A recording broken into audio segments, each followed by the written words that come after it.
Updates at pinakahuling mga usapin sa mundo ng palakasan. Atin ang pakinggan dito sa Ang Pilipinas Ngayon.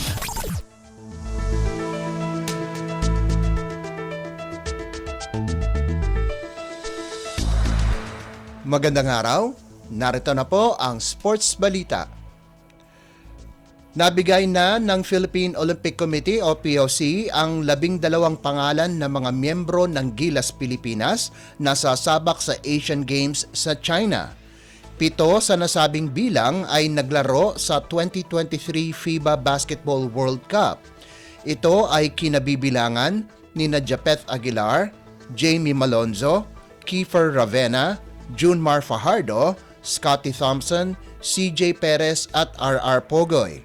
Kasama rin sa roster sina Brandon Rosser, Justin Brownlee, Ange Kwame, Chris Newsome at Calvin Oftana. Sinabi ni POC President Abraham Tolentino na ang listahan na isinumite nila noong Hulyo ay pinal na. Nakalista rin na isinumitin nila bilang head coach si Chot Reyes habang assistant coach naman si Tim Cone. Updates at pinakahuling mga usapin sa mundo ng palakasan. Atin ang pakinggan dito sa Ang Pilipinas Ngayon.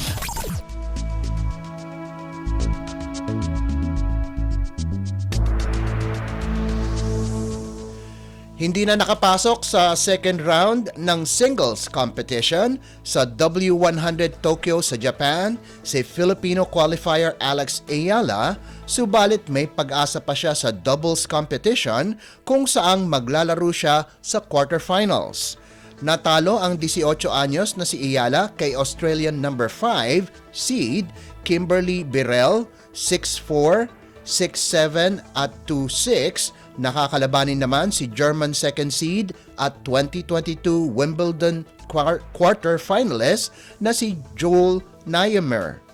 Nagsimula ang debut ni Ayala sa W100 Tokyo bilang number 1 seed sa qualifying kung saan tinalo niya si Kanako Morisaki ng Japan at 9th seeded Anastasia Kolikova ng Finland. Sa main opener, dinaig ni Ayala ang kanyang doubles partner na si 386th ranked Japanese wildcard Natsumi Kawaguchi. Samantala, pagkatapos ng kanilang tagumpay laban sa dalawang Thai na sina Luxika Kumkum at Piangtarn Pulpuech 6-4, 7-6 sa first round, makakatapat naman ni Ayala at Kawaguchi ang third seeds na sina Natela Zalamidze ng Georgia at Sofia Lansere ng Russia sa quarters. Updates at pinakahuling mga usapin sa mundo ng palakasan. Atin ang pakinggan dito sa Ang Pilipinas Ngayon.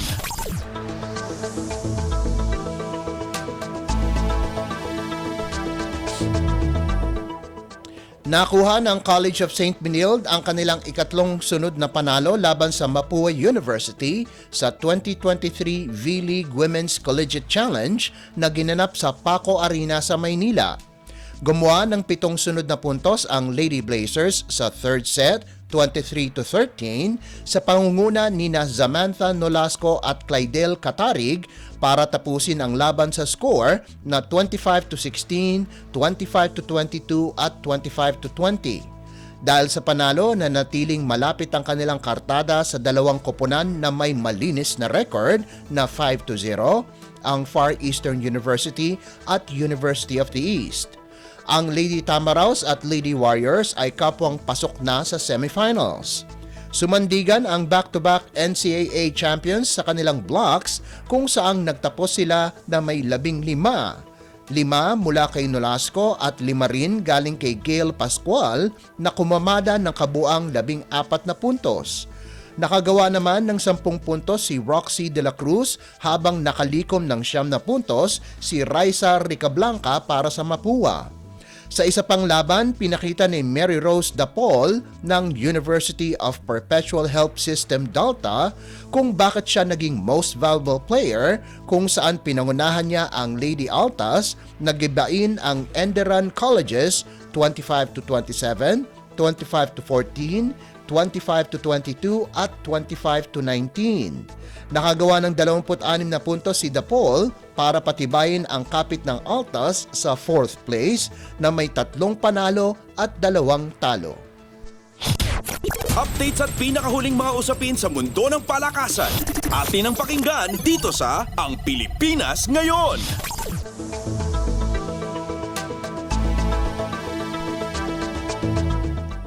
At yan ang pinakahuling balita sa larangan ng palakasan. Para sa Radyo Pilipinas World Service, ito po si Leo Magpayo. Magandang araw. Updates at pinakahuling mga usapin sa mundo ng palakasan. Atin ang pakinggan dito sa Ang Pilipinas Ngayon.